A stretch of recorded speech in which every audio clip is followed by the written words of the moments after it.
Welcome to Mission Evolution Radio Show with Gwilda Wiyaka, bringing together today's leading experts to uncover ever-deepening spiritual truths and the latest scientific developments in support of the evolution of humankind. For more information on Mission Evolution Radio with Gwilda Wiyaka, visit www.missionevolution.org. And now, here's the host of Mission Evolution, Miss Gwilda Wiyaka.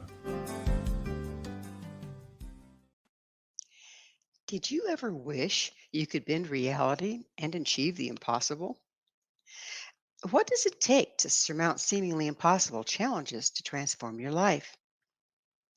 This is Mission Evolution Radio TV show, and we're coming to you around the world on the X-Zone Broadcast Network, xzbn.net.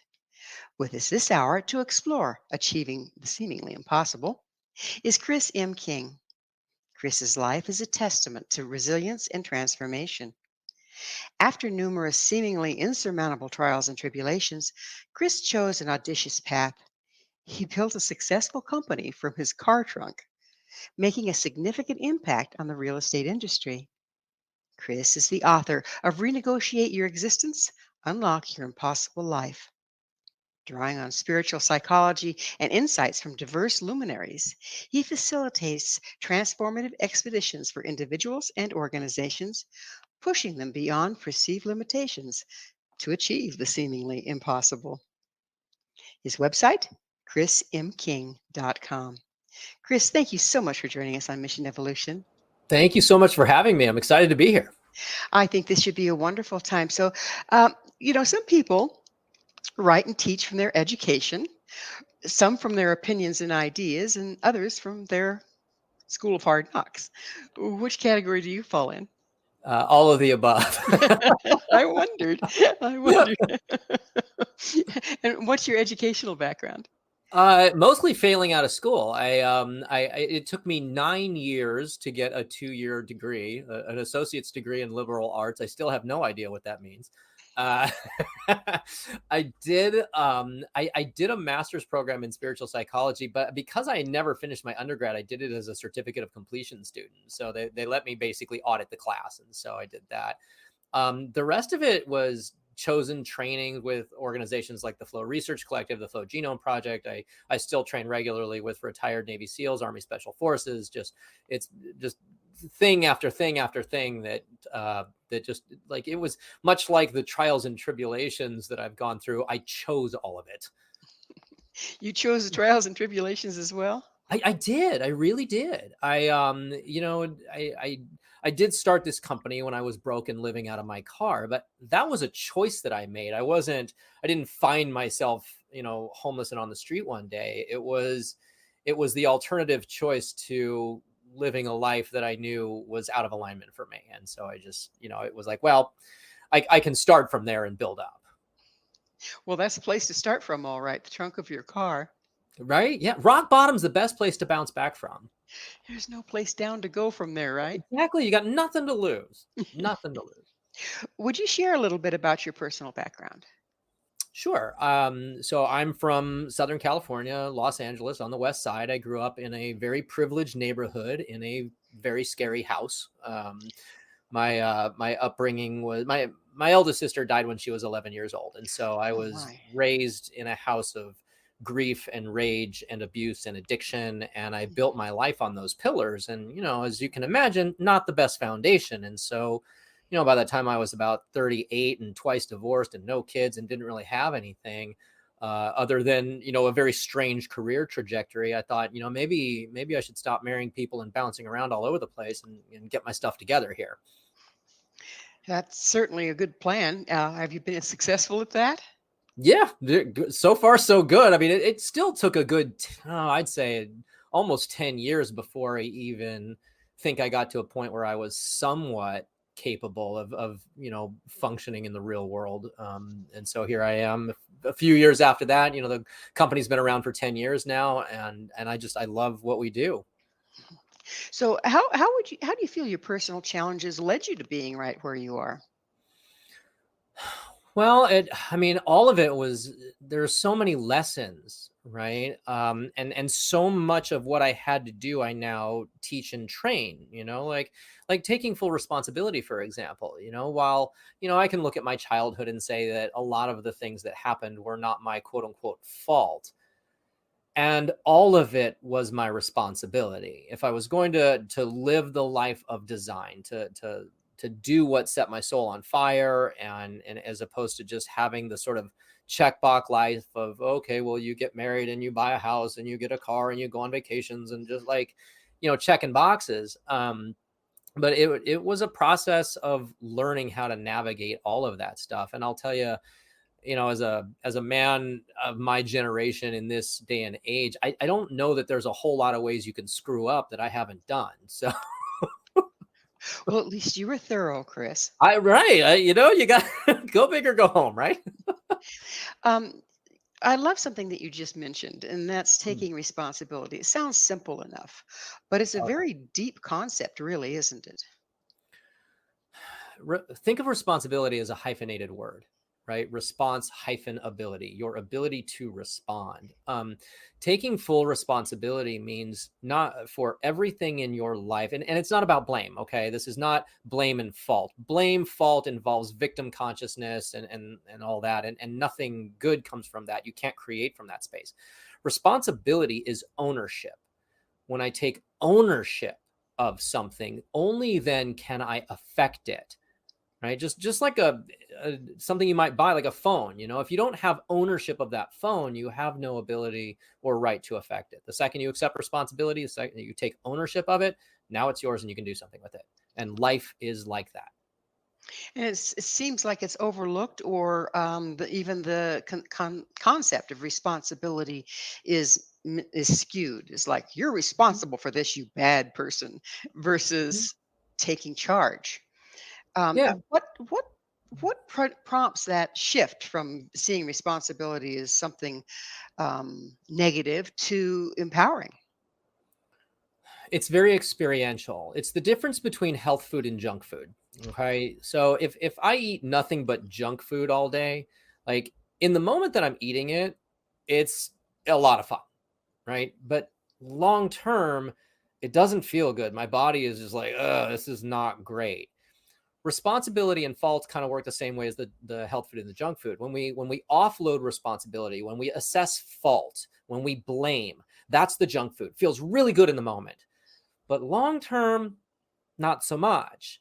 When we take responsibility, that's the health food. Maybe it's not as fun and sexy in the moment. Maybe I have to apologize. Maybe there's a little bit of shame or something like that. And it feels so much better long term. And it's just amazing, isn't it? What difference that small thing can make. And we're going to get into a lot Mhm. more things that make a difference, I'm hoping here. Um, you mentioned something, life of design. What do you mean by that? But Brene Brown frames this really well. She says, you create by default or you create by design, but you are always creating. And when we look through the lens of just, basic neurobiology, you're going to have like 70,000 thoughts today or something. You're going to make 38,000 decisions, the overwhelming majority of which, we're going to be completely unconscious of. And so this is life on default. We just create and recreate completely subconsciously. Well, if we bring conscious awareness to what we're doing and what we're experiencing, and we take full responsibility for everything, well, now we can create by design. So if we're planning on creating by design, does it take a certain amount of introspection to discern where we're doing it by a knee-jerk reaction? I think it's very Statue of David here. It's not so much what we have to do; it's more what we have to stop doing. Right. The Okay. story of the Statue of David. Michelangelo said, "I didn't create David. I just had to remove all the stuff that wasn't him." This is the same kind of thing. You need to remove all of the stuff that's getting in the way, and again, because we bring a science-backed approach, I look at it through that lens. Basic neuroscience, feelings drive actions and actions produce results. And so the feelings that create the action of offloading responsibility, typically fear and shame, right? If we can work with the fear and shame and settle that, then the barrier to responsibility is gone. Does guilt fit in there, Chris? Guilt's a little different in my framework. I think there's a difference between guilt and shame. Guilt is, and I think this is actually another Brene Brown thing. But guilt is I've done bad. Shame is I am bad. And those Okay. are very different constructs. And the thing about guilt, I think guilt has a social function. Like it keeps me from being a jackass, at least too much most of the time. Shame, however, I don't think has any function whatsoever. I don't think it serves in any way, shape, or form. It certainly devastates a person, doesn't it? It's so destructive. Shame is like alcohol. There's just no benefit to it.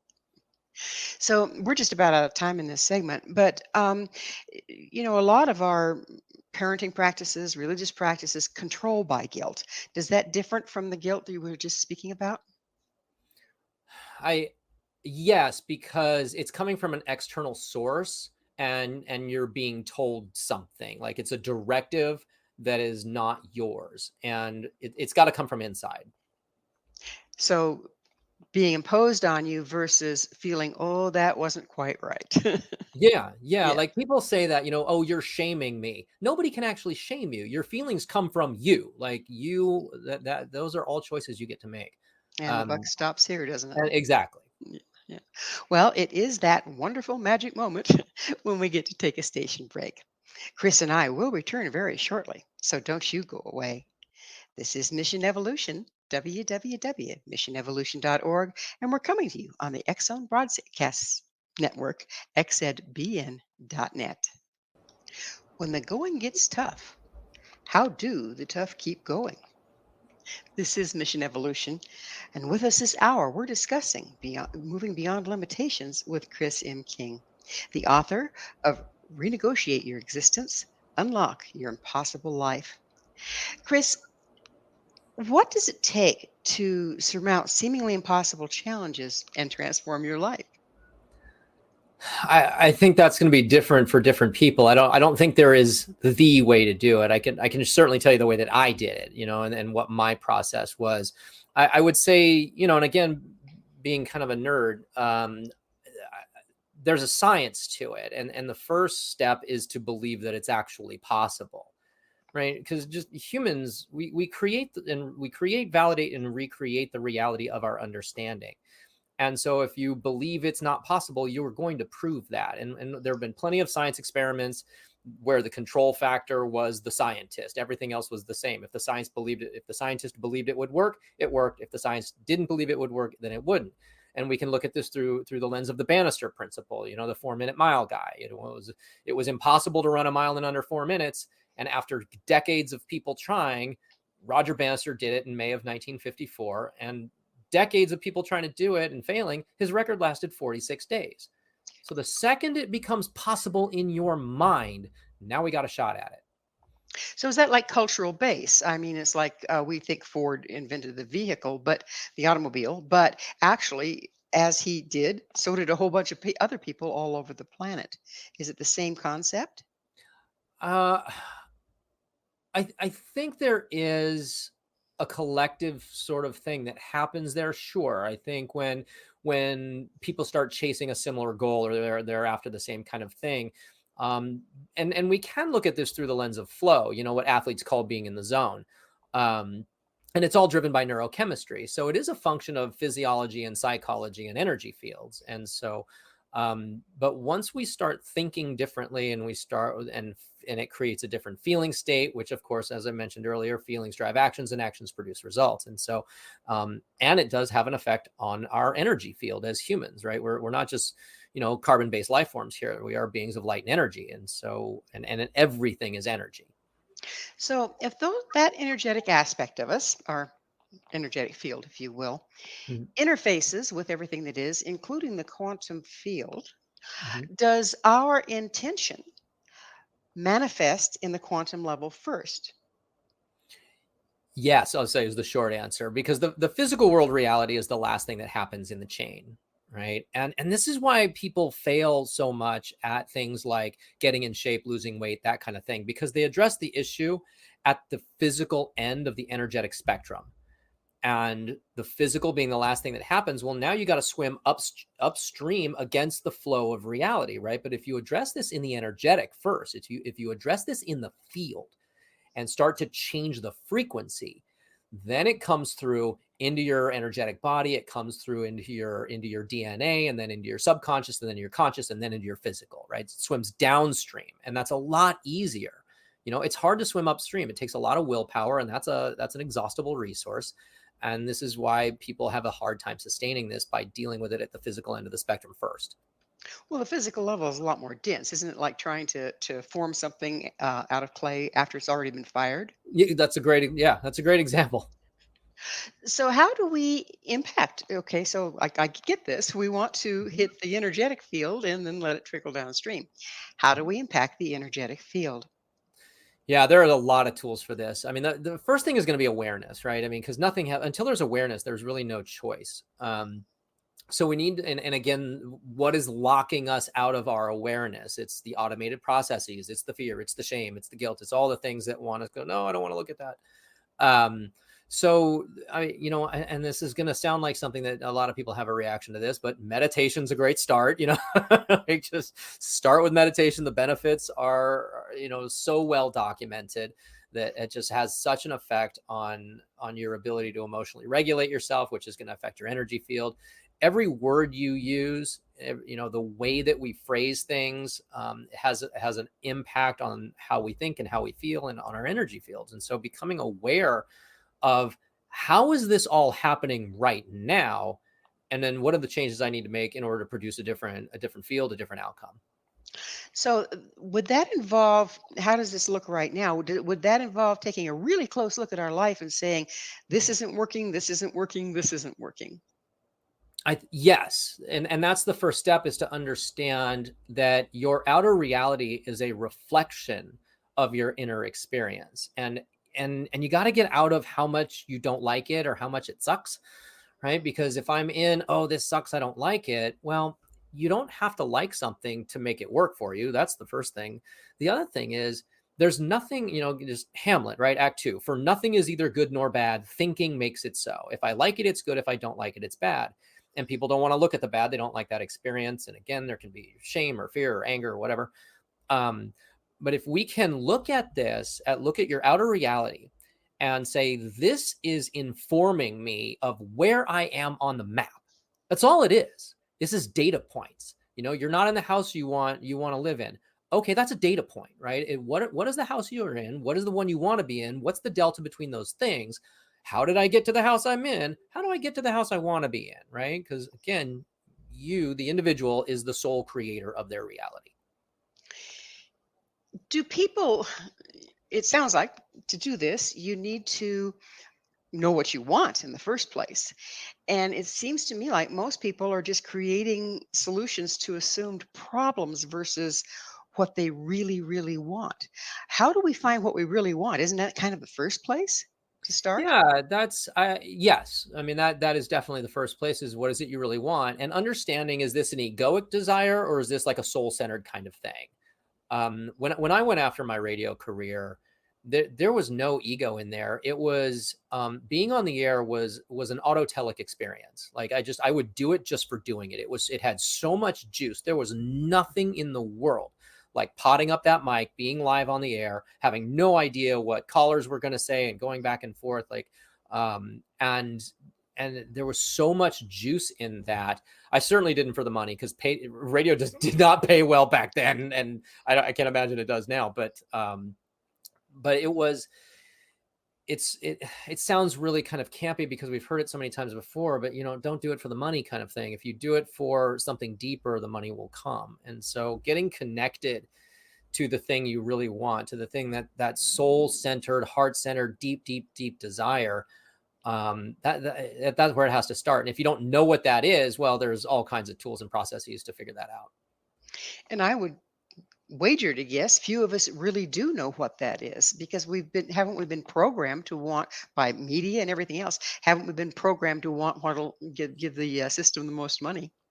Well, here's the way to figure it out. A way to figure it out. And it's one of my top tools that I use for this kind of thing.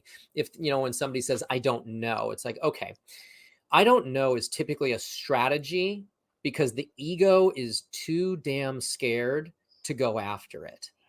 So the tools say, okay, I am going to bind myself from doing anything with what I'm about to find out. I'm not allowed to make any changes. I'm not allowed to take action. I'm not allowed to do anything. I am just creating a container of safety, and I am bound, prohibited from doing anything with the information. Now, what do I really want? If your mind is quiet and you have that container of safety, you'll hear the answer like that. And it may not make sense. Like, you may not understand, like, what? Like but if you allow that, I did this with a client actually, and she had built up her business over 20 years. And she's like, I don't know what I want to do. Do I want to keep going and growing and scaling, or do I want to do something else? And we did that exercise. I said, okay, I am binding you. You are bound from doing anything. What do you want? Her whole body dropped. She just, I don't want to do this anymore. Like, there it is, right? Good. Now we know what road we're on. There's a thing that I've heard called the yabbits. Okay. And it's when we're looking for what we want, we'll go, I would really like to. Yeah, but I can't do that because I've got to do this because, how do you get beyond the yabbits? Yeah, I had that many times in my life. The yeah buts are true, right? When I decided I wanted to be an NCAA ice hockey player, there were a ton of reasons why I couldn't do it. And all of them were true, right? I was 21 years old. I was failing out of my junior college, and I had never skated before. But I wanted to be a hockey player, an NCAA ice hockey player, right? And it's like, well, but you've never skated before, but these guys have been skating since they were 5 years old, but you're older than them. But you're like, all of the things were true. And there's something about the soul when you're really connected to that, that deep soul-centered desire, even without understanding why it wants it. It doesn't care. Like, and it's amazing how powerful I don't care can be. When I went after my radio career, people told me, Chris, first of all, you're never going to get that job, like, ever. It's statistically not going to happen. Yeah, that's true. I don't care. Okay, if you do get that job, you're not going to make any money. You're going to starve to death. Yeah, that's true too. I don't care. It's amazing how much I don't care can give you power when you want it that bad. That is amazing. I mean, I never put that together, that the I don't care can actually get you someplace that you care to be. Yeah, well, and as I mentioned, you're going to prove the reality of your understanding. So if I decide to take responsibility for my experience and say, okay, well, what if I'm wrong? What if there is a way to do this? What might be the first step without making any commitments here, right? Again, that container of safety. It's like, well, I would figure out a way to buy some skates. Okay, cool. And then I started getting creative. But what happens here is when we start doing these things, when we start employing these kinds of tools, it physiologically changes the way the brain works. It changes your neurochemistry. The neurotransmitters are firing differently. Like, it's a physiological change, which creates a change in your feeling state, which changes your actions. It changes your energy field, blah, blah, blah, blah, blah. Well, we're going to have to get into the physiology of it, and I really want to, on the other side of yet another station break. Chris and I will be right back to continue our discussion. So you stay right there. This is Mission Evolution, www.missionevolution.org. Are you creating your own roadblocks to success? This is Mission Evolution, missionevolution.org. With us discussing the challenges we create is Chris M. King. His website, chrismking.com. Chris, we were talking about physiology here. What is exactly the physiology of manifestation? Well, that's a little tricky. It's the way I look at this is it's sort of like the lock on a door. Inside the lock, there's what we call tumblers. And only when the tumblers are perfectly aligned can the lock be turned and the door open. And what you want, whatever you want to manifest, whatever you want to create, whatever you want to experience, is on the other side of this door. And you need those tumblers to be aligned for you to get it. And so those tumblers are, number one, it's going to be like your energy field. Are you, and I'm just going to get really woo here for a second. Am I vibrating within the bandwidth of the frequency of the thing that I want? So right? Kind of like a resonance. Yeah, exactly. Is because if you're at, just like a radio station, if I'm at 95.5 and you want to hear 106.7, well, there's a disconnect here. You're not going to get that station, right? So the thing you want is at a certain frequency. And are you living in that frequency. You know, this is kind of why they say dress for the job you want, not the job you have, because what you're wearing will have an effect on your feeling state and your frequency and your neurochemistry and blah, blah, blah, all the things, right? So and those are the other things, right? So there's the energetic alignment, there's your thoughts, your feelings, your actions, like those are all the tumblers. And the trickiest one is your belief system, right? Everybody has an operating system in their head, and every individual is the sole architect of that system. And that system was written and coded by the time the individual was about 6 years old. And that becomes their rules of life. And this is why we can't explain somebody else's actions through our set of logic, through our belief system, because they're dealing with a different thing. So I said, don't assign your logic to my behavior, because there's a good chance you're going to be wrong, because I'm dealing with a different set of rules. So, and of course, because the belief system was written by the time we were 6, and we have practiced it and validated it and revalidated it for the last however many years you've been alive, it's really tricky to make the unconscious conscious, so we can shift into a different reality, have a different experience on the planet. I'd like to throw another element in here, just for fun. Okay. How much of this predisposition to buying into a particular reality is passed on to us before we're ever born through our DNA? Yeah, I mean, there's some interesting intergenerational family patterns. There's, and I think that probably has to do with frequency as well. I think that we're probably born of similar frequencies, that, parents and genealogy and what have you. And it does boil down to the individual. It's like, look, it's, we've said 10% of life is what happens. 90% is how you deal with it, how you relate to it. Right. And what one of my teachers said is how you relate to the issue is the issue. And so it is a function of that alignment. So I could sit here and say, oh, it's because my dad, or it's because my mom, or because my grandparents, or because my family history, or because, I'm Italian, or, whatever thing you want to throw in there. But ultimately, anything we do that offloads our responsibility, that tells us here's the justification or the reason for something. Even with clients, I tell them, I say, I sound terribly insensitive sometimes. And I kind of joke. I say, look, it's not that I don't care about, what happened in your childhood.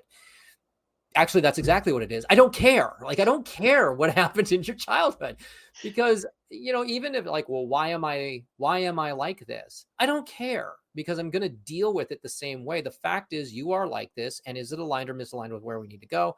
I'm going to treat it. If you want to spend the time and dig around your childhood and figure it out, we can certainly do that, but we can move a lot faster if we don't have to get stuck in that. And because the brain doesn't really understand what's happening, it only understands what we tell it. The more we live in the past, the more we vibrate in that frequency, we just recreate that reality. It's like, no, we're going to get out of the past. We're going to get our heads moving forward. So, and if nothing else, it's a function of speed. Success loves speed. Keep on moving, right? Right, just go, right? Like, if we get stuck in the past, I mean, people create an identity sometimes around working on their issues. People have been in therapy for decades, been in therapy for 5 years. I'm like, still, really? Like, I don't get it. Like, you should be done by now. Like Carolyn Meese said, you're still working 40 years later on something that was a 10-minute event in your life? Yeah. What's wrong with this picture? Yeah. So what I was trying to get at about the what's passed down to us is there a way we can overcome it, circumvent it, so it's not a subconscious or unconscious response that holds our frequency someplace that we want to transcend? Yeah, I mean, if it is handed down to us, we can do with it whatever we want, just like a family heirloom. Like, you don't have to carry this forward. You can if you want to. And my woo friends on the West Side, they talk about this a lot. It's like, it's up to me I have the opportunity here to heal this for my generations moving forward and going back. So it's, how do you relate to it, I guess, is the question. So what is spiritual psychology? Hippie school. Hippie school, I like it. Right in there. School. Right. Yeah, it's, there are a lot of these programs out there that have very similar kind of content. I did a 2-year program. And I didn't do it because I thought I would ever build a career on it. I did it because it really resonated with me. It sort of spoke to like, and I knew a lot of people that had been through that program. I'm like, these are kind of my people. So maybe I need to look at this. But the principle that they work with is not so much that you are a person who possesses a soul, but you are a soul having a human experience. I actually kind of like what Dr. Joe Dispenza says about this. He takes it a step farther. He says, you're actually an energetic being having a spiritual being having a spiritual experience at the physical end of the energetic spectrum. That really lands for me. Just, my old man's an electromagnetic compatibility engineer. So when it gets nerdy like that, it works for me. I understand, and I love the way the woo woo and the science are really starting to come together in this time in our life, where before there wasn't the explanations for it in the When I was a scientific kid, I community. saw that as the Holy Trinity, like the spirituality, science, and philosophy, if you will. Like all that kind of came together. So, if we're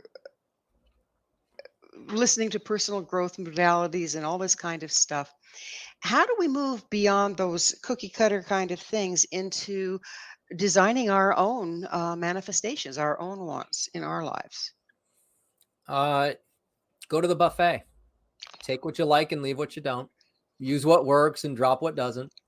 Like there's no one way to do this. I don't think. I will say that personal development is a function of personal destruction.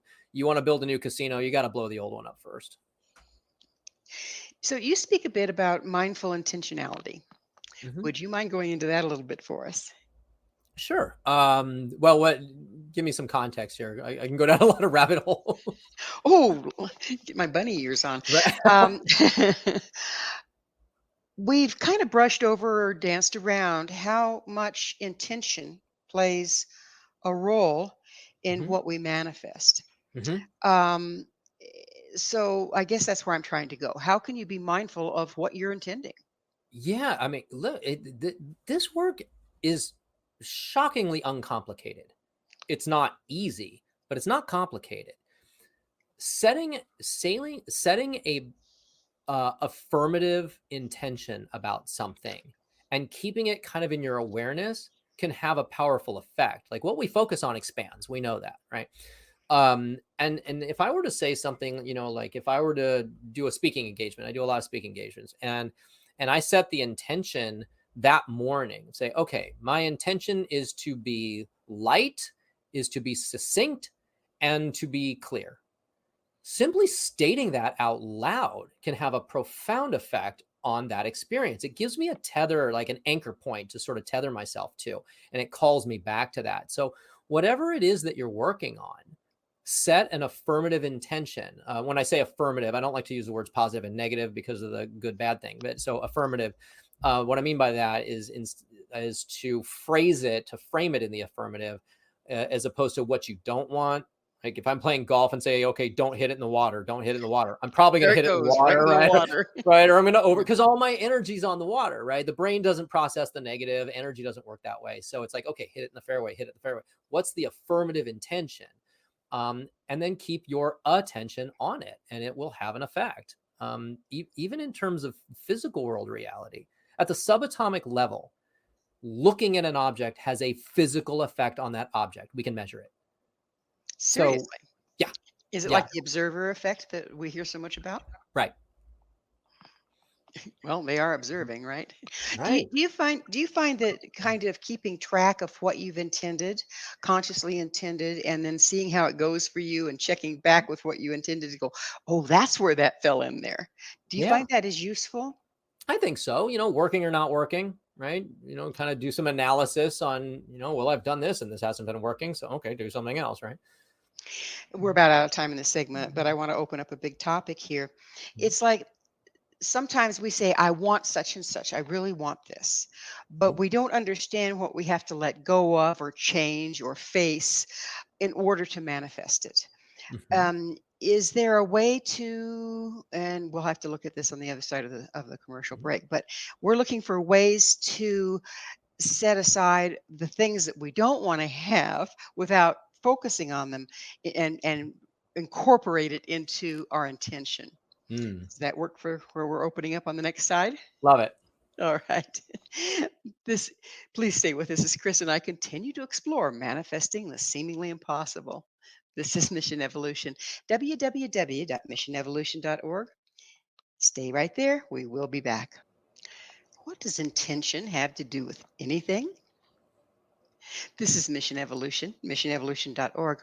We're continuing our discussion with Chris M. King. His website, chrismking.com. Chris, we were just looking at intention, and it seems like, in my experience anyway, when I set a very clear intention, I've done a good job of that, right? All of a sudden, everything that stands between me and that intention, whether I knew about it or not, is up in my face to be cleared. What's going on there, and how do we work with that? Well, this is why we say be careful what you wish for. Right? Because when we set an intention for something, and if it's really true, right? And true as defined by aligned, right? Then all the things that have been preventing that are going to be up for review. And so it's going to be the barriers, it's going to be the blocks, it's going to be like all the triggering events and things like that. It's like, okay, well, if you want that, you need to clear the decks here. So here's that not enough story that you need to clear. Here's that I'm not good enough, or I'm not lovable, or like these things are going to pop up. If you are going to be a good steward of your mission, then the requirement is to do what needs to be done in order to manifest that. And that means dealing with some of the things you may not have been wanting to look at, because it's easy to think about the affirming things that we want to do and the things that we need to get or obtain or whatever. Sometimes it can be a lot harder to look at the things we have to let go of. Or transmute or whatever. And Right. it seems like it's the very common response to this is, oh, maybe I'm not supposed to have that. Versus, because we're meeting with resistance, rather than reframing it into, oh, well, this is what I have to pay to get there. Is it worth it to me? How do we shift over to that mindset of, oh, well, this is the cost of entry here? There are a lot of that can be a slippery slope, because the resistance is the resistance set in our path because it is part of the alchemical process, or is the resistance like an egoic fear thing or whatever? We need to understand the nature of the resistance. And is this something that I need to go around or under or over or straight through? Or is this telling me to pause? Like it can be really tricky to understand what the nature or the quality of the resistance really is. Can we facilitate finding that by going back to what we intended in the first place and seeing how it fits in? Yes, it may not even be, because that gets really mental very quickly. And the mental stuff can really get in our way, because I mean, look, when it comes to the mental game, I can go pro or con all day long. I can validate or invalidate whatever I want. I can do circles around myself mentally. And this is why meditation is so good. And I love the way that somebody had framed this for me really beautifully once, said the difference between prayer and meditation is that prayer is talking to God. Meditation is listening.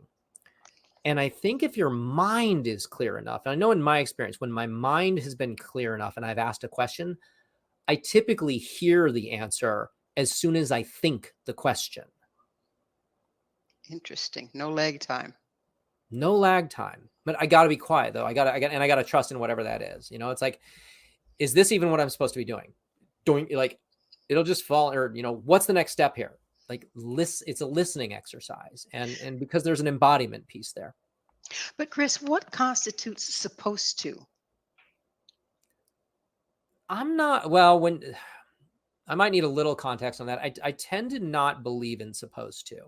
Like when somebody says, I'm supposed to do this or I'm not supposed to do that. It's actually quite triggering for me when somebody says, if it will be, if it was meant to be, it will be. It's like, no, What that's it bullshit. is, it is. Yeah. Right. It's like, oh, I guess it just wasn't meant to be. Like, no, you're offloading a responsibility. If it didn't happen, you didn't align yourself with the frequency of the thing.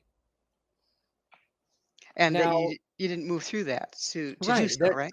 Right. Now, there's also the full investment with zero attachment angle.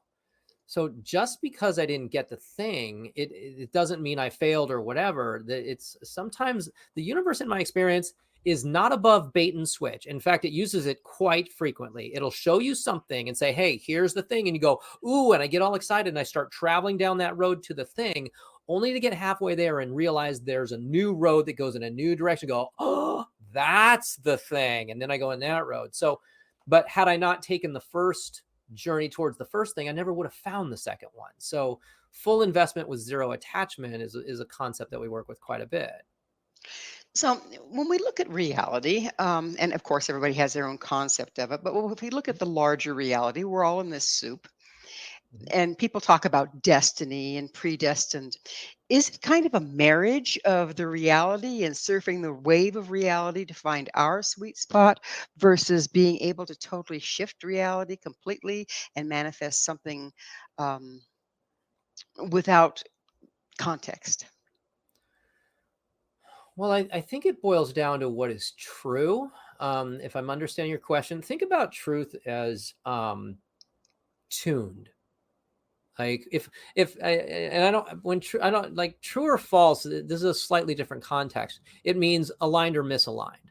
When I say true, I mean correct, right. I don't mean moral. I don't mean accurate in terms of data point. I mean aligned. If I take my mountain bike into a shop and I tell him to true the wheel, it means like there's a wobble in the wheel. I need you to align it. I need it to be straight. And it's like a piano being in tune or something like that, or a guitar. The E string is E. There's no debating it. It's true. It's in tune. And your human system can tune into that resonant frequency, right? The truth is a frequency. My truth and the truth are not the same thing. My truth is all about my opinions and preferences. The truth is that frequency that's not debatable. And that's what I'm tuning to. And I love what Jordan Peterson says about truth. He says, whatever happens to telling the truth or living in alignment with truth is the best thing that could possibly happen. It kind of plays into a whole truth, doesn't it? Yeah. This time in the show when I get to ask you, Chris, what's your mission? That's a powerful question and very timely. My oldest friend that I have known since we were 13 died about 3 months ago. I'm sorry. And it created, no, it's fine. Thank you. It created a moment, actually, and when I say moment, I mean a couple of months of real pause and reflection, and just thinking about my relationships, thinking about, my company. And I'm like, and I recognized that there was in the nonprofit world, we would call it mission drift. It's like, what am I doing? Like, what? Okay, I built this thing and it's moving in this direction. It's like, where am I going again? And so there's been this really interesting kind of rethinking, reimagining, and reconnecting with that. And I think what I'm coming to now is that the mission of this organization is much bigger than I originally thought. It's about twice the size of what I thought. I went, oh, there's a whole other piece here. And so now I've been kind of noodling on that, and we'll see where it takes us, but I'm really excited about it. That's the other piece is we might have a direction that we're going, like you did, and then interstage left something we unexpected, like COVID-19. Okay. And then it shakes up. Does it shake up the tune, the true, the alignment? I'm not the architect of the universe, so that's a tricky one. I do think as long as we continue on the path of the truth, as long as we keep tuning ourselves to that and trusting in it, it's a big trust and surrender piece, you know what, and I'll tell you what that looks like from my own life. My last romantic partner, fiance, And she, to this day, she's one of my closest friends. But we broke up a couple of years ago. My truth was, I wanted to stay in it and fix it and figure it out. The truth that I think I felt on a deeper level was that to really alchemize this for the next step of both of our evolution, we have to let go of what we built here and move beyond that. And now we're in a wildly different relationship, but we can show up for each other now in a completely different way that gives us so much more power and energy and support. And it's like, wow, if I'd have just clung on to what I wanted, to my truth, and if instead of surrendering into the truth, I'd still be grinding away with her, and we'd be a mess. Well, we are just about out of time in the entire show. But real quickly, what do you see the world looking like if more people start to become co-creators of their existence? Well, I think that's going to scare a lot of people. The powers that be are going to get real upset real quick. The world is like clinically run by psychopaths, and when people stop buying into the victim consciousness, when people take responsibility for themselves and their lives and their universe and start co-creating with source, spirit, universe, God, consciousness, whatever you want to call it, then the world can really change and transform. But I tell you what, we got to stop fighting with each other, right? Boy, isn't that the truth? Item number one, like you did with your former fiance. That's If it. we stop fighting and stop demanding things that neither one of us is able to give, maybe we can create something. Exactly. So it is that time. We are out of time. Chris, thank you so much for coming on the show. My pleasure. Thank you so much for having me. It was such a uplifting conversation for me. Thank you, Chris, for me as well. Our guest this hour has been Chris M. King. Chris is the author of Renegotiate Your Existence, Unlock Your Impossible Life. To find out more about Chris, where you can find his book and all that he has to offer, visit his website, chrismking.com. This has been Mission Evolution with Gwilda Wiyaka. For more information or to enjoy past archived episodes, visit our website, www.missionevolution.org. But please, be sure to join us right here next time. This mission will continue, bringing information, resources, and support to our rapidly evolving world.